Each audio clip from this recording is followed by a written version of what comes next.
Daily আমলনামা পেশ, সেটা সকাল সন্ধ্যা। একটা হলো সাপ্তাহিক আমলনামা পেশ, সেটা হলো সোম বৃহস্পতি। আর একটা হলো বার্ষিক রিপোর্ট পেশ, সেটা কখন? শাবান মাস। এই যে শাবান মাসে নবীজি বেশি বেশি রোজা রাখতেন, কেন? কারণ অবহেলিত মানুষ কেউ এটা করে না, এই জন্য তিনি বিশেষভাবে এই মাসে নফল রোজা রাখতেন। এই জন্য তার অনুসরণে আমরাও রাখবো। দ্বিতীয় কারণ তিনি বলেছেন কেন তিনি এই মাসে বেশি রোজা রাখেন, ওই যে ওসামা ইবনে যায়েদ রাদিয়াল্লাহু আনহুকে দুইটা কারণ বলেছেন। এর মধ্যে একটা হলো শাবান মাসটাতে মানুষ অবহেলিতা করে, আমল ইবাদত একটু কম করে, কারণ রমজান আসবে আসবে বলে অপেক্ষা করে। সেজন্য তিনি এই মাসে বেশি বেশি আমল করেন, কারণ অবহেলার টাইমের আমলের গুরুত্ব একটু বেশি। দ্বিতীয় কারণ হলো তিনি বলেছেন যাকা শাহরুন ওয়া হুয়া শাহরুন তুরফাউ ফীহিল আমালু ইলা রাব্বিল আলামিন। শাবান মাসে বান্দার আমলনামা আল্লাহর কাছে উপস্থাপন করা হয়, ফেরেশতারা রিপোর্ট জমা দেয়।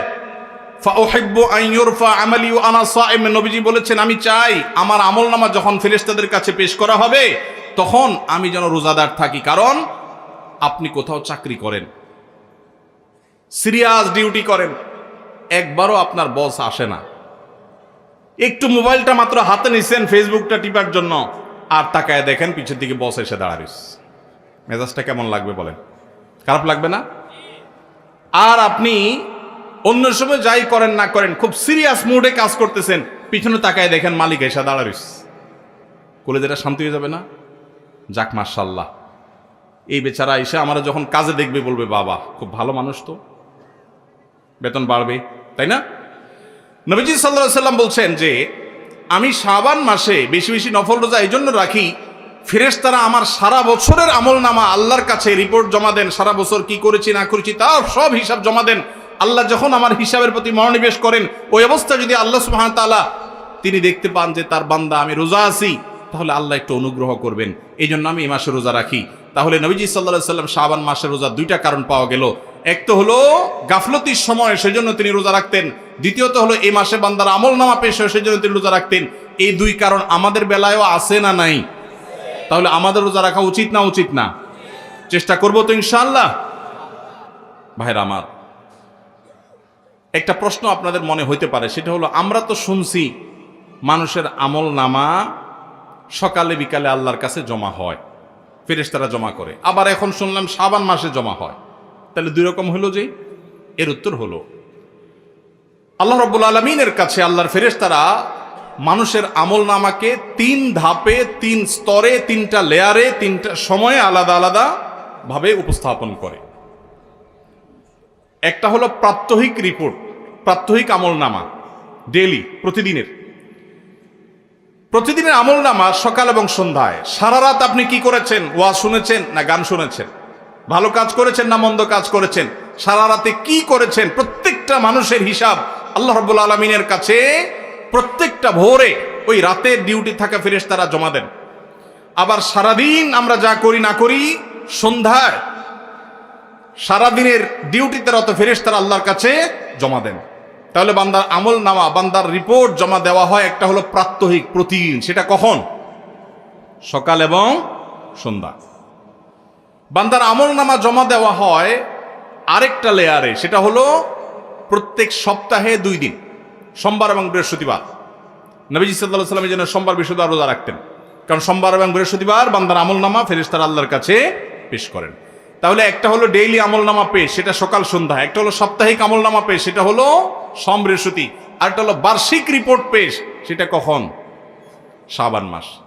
বিভিন্ন অফিসে যারা চাকরি করেন মাসের হিসাব দেওয়া লাগে একরকম, ডেইলির হিসাব দেওয়া লাগে আরেক রকম, বার্ষিক রিপোর্ট দেওয়া লাগে আরেক রকম, আছে না নাই?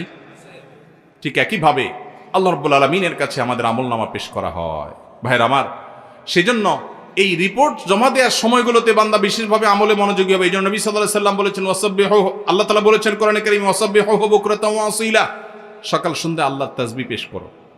নবীজি সাল্লাল্লাহু আলাইহি সাল্লাম সকাল সন্ধ্যা বিশেষ তাসবিহ পেশ করতেন, জিকির আজকার করতেন, দোয়া করতেন, আমল করতেন, কারণ এই যে আমল জমা দেওয়া হয়, আমলনামা জমা দেওয়া হয়।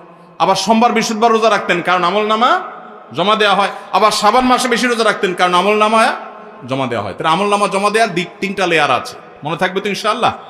ভাইরা আমার, এছাড়াও শাবান মাসে বেশি বেশি নফল রোজার আরেকটা কারণ আছে, সেটা হলো ইজতিহাদি, সেটা হাদিস দ্বারা না প্রমাণিত না, সেটা বিভিন্ন মুহাদ্দিসগণ, উলামা একরাম, স্কলারগণ বলেছেন। সেটা হলো হঠাৎ করে রমজানের রোজা যদি রাখা শুরু করেন, সারা বছর একরকমের খাদ্য অভ্যাস, সকাল দুপুর রাতে খেয়ে, এখন হঠাৎ করে অভ্যাসটা চেঞ্জ হয়ে যাবে, ইফতার এবং রাতে সাহারি খাবেন আর সারাদিন না খেয়ে থাকবেন। হঠাৎ করে 30 দিনের রোজা রাখতে কি আপনার কষ্ট হয় কিনা, অভ্যাসটা আগে থেকে যেন হয়, সেজন্য শাবান মাস থেকে কিছু কিছু নফল রোজা রাখতে হয়। এটা হলো ওয়ার্ম আপ, রিহার্সেল, প্রস্তুতিমূলক রোজা। এই জন্য ভাই এই শাবান মাসে বেশি বেশি রোজা রাখবেন তো ইনশাআল্লাহ। পুরো মাসের প্রথম 15 দিন 20 দিন রোজা রাখার তৌফিক যদি নাও হয়, অন্তত একটা রোজা হইলেও নবীজির সুন্নাত আমল করতে গিয়ে আমরা কারা কারো করবো একটু হাত তুলে দেখি। একটা হইলেও রাখবেন ইনশাআল্লাহ। নিয়ত করছেন তো ইনশাআল্লাহ? সবে বরাতেরটা না, ওইটা বাদে একটা হইলেও রাখবেন। নিয়ত করছেন তো ইনশাআল্লাহ? আল্লাহ আমাদের সবাইকে আমল করার তৌফিক দান করুন। এই আমলটা যদি আপনারা করেন ভাইরা, হারিয়ে গেছে, সমাজে আলোচনা নাই, সেজন্য আমি আলোচনা করলাম। বিলুপ্ত হওয়া আমলগুলোর একটা শাবান মাসে বেশি বেশি নফল রোজা। চর্চা নাই, আমল নাই, আলাপ নাই, মানুষ ভুলে গেছে। আপনারা যে ঘরে ঘরে রাখেন, মানুষ জানবে, সুন্নাহটা জিন্দা হবে, ঘরে ঘরে আমলটা শুরু হবে।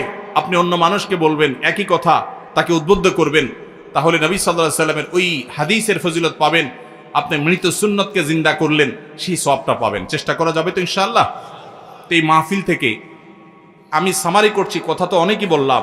দুটি জিনিস অন্তত আমরা সবাই সংকল্প করে নিয়ত করে যাব। মা বোনরা যারা শুনছেন, আপনারা যারা শুনছেন, সবাইকে বলছি, একটা হলো আজানের জবাব দেওয়ার কথা বলেছি, আর একটা হলো শাবান মাসে বেশি বেশি নফল রোজা রাখার কথা। 2টা 4টা 6টা ভাইরা আমার, রোজা রাখলে মরে যাবেন না। মনে হয় যে সারাদিন না খায় কেমনে থাকবো। যারা নিয়মিত নফল রোজা রাখেন তারা জান পানির মতো সোজা, কোনো ব্যাপার না, আল্লাহর রহমত। একটু চেষ্টা করলেই হয়, একটু হিম্মত করলেই হয়। চেষ্টা করা যাবে তো ইনশাআল্লাহ? নিয়ত করা যাবে তো ইনশাআল্লাহ? আল্লাহ আমাদের সবাইকে আমলের তৌফিক দান করুন।